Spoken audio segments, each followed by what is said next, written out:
when I'm setting my blades, I want to give what we call a zero gap. And the zero gap is actually where you position the blades to sit kissing each other. Well, there is no overlapping. When I mean overlapping, I mean whereas this cutting blade will sit higher than your steel blade. That's what you don't want. And to do that, this middle portion here, we will untighten it. Don't take the screws loose, only untighten it. Once you untighten it, you'll set your cutting blade on top. And if you have eyes as good as mine, in which I hope you do if you're cutting hair, because you have to focus on these small hairs and your blades as well, and you will find it's zero gap, to whereas both your cutting blade and steel blade are kissing each other with no overlap. Then you'll tighten the screws.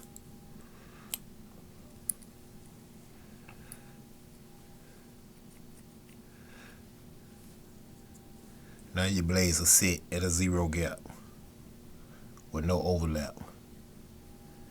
Remember, this middle portion right here, this middle piece,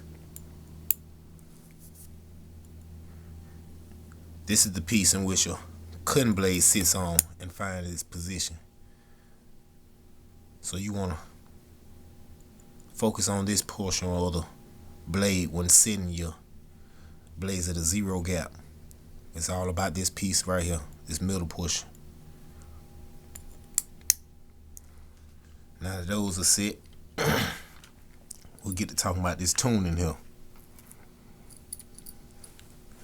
Now, with your blade, whenever the blade becomes like offset or whatnot, you have to remember this little portion in which fits inside of this hole here in your cutting blade is what actually gives it its movement. It's so many RPMs, revolution per minute. This portion here, which sits in here and moves it. So with this screw, you will unloosen, and once you unloosen, it will keep the blade upward, in which you don't want, because they will create an overlapping.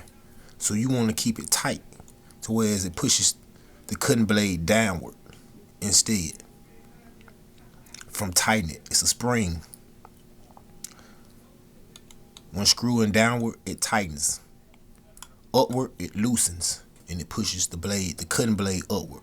So you don't want to loosen. You don't want to have that loose. You want to keep that tight as possible. Let me close this case up.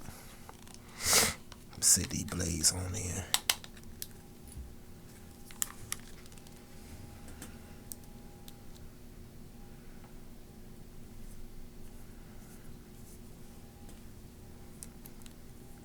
Hands down, any clipper, any T-OutLiner or great T-OutLiners when you're looking for crisp line. Me, I use these and also the StyleLiner brand, but more so the StyleLiner brand than these, because StyleLiners tend not to get as hot as these Andis T-OutLiners unless you're using a Pro-Made blade, which are like copper tone blades. They don't get hot as fast.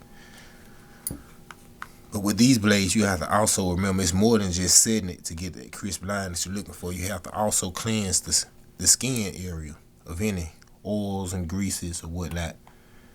Because if not, you have these teeth are real small, and to capture that small hair in between it, you know, the hair needs to be as dry as possible, brittle.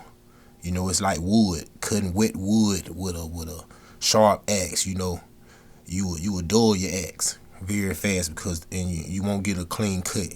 You know, when the wood is dry, it'll just cut better. You know, the axe will go clean through. Same thing with cutting hair. When the hair is oily and, you know, greasy, you know, it's hard for that hair to get in between these small blades. So you want to cleanse their skin. You know, me myself personally, if I'm not shampooing, I use alcohol and I wipe the forehead and around the ear and the nape area, you know. I wipe it down and get it clean. And that in itself, you know, gives me a clean line. It's clean skin, clean surface.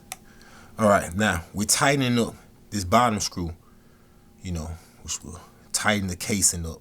But this top screw here, this is your tuner.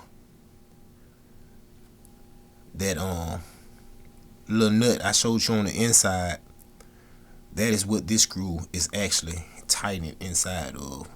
And in itself, you know, tunes the motor, you know, it tightens. And once you tighten this, you want to tighten it all the way as you can, tight as possible, and then untighten slowly and stop.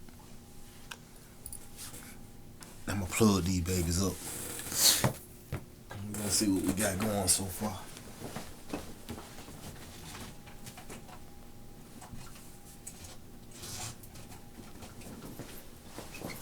Another thing, man, I should have told you in the beginning, man. You want, when you're working with them, you want to unplug them first.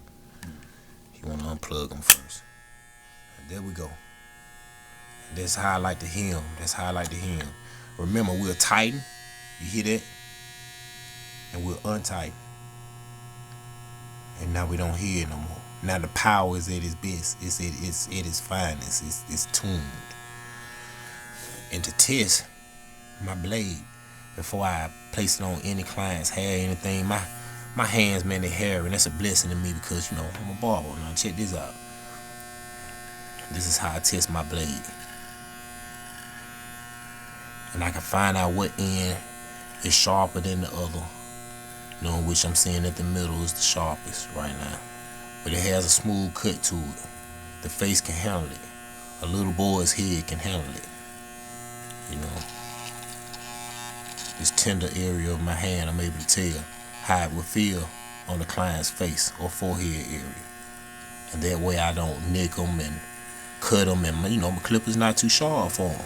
I don't experiment on their head first. I experiment on my hand, such as this. And there we go. How to tune your Andis T-OutLiner. Antonio Probarber, IG Probarber, Facebook Antonio F. Walker. Find me at Platinum Edge Barbershop, the Facebook page, Platinum Edge Barbershop, Tuscaloosa, Alabama, 41st Street.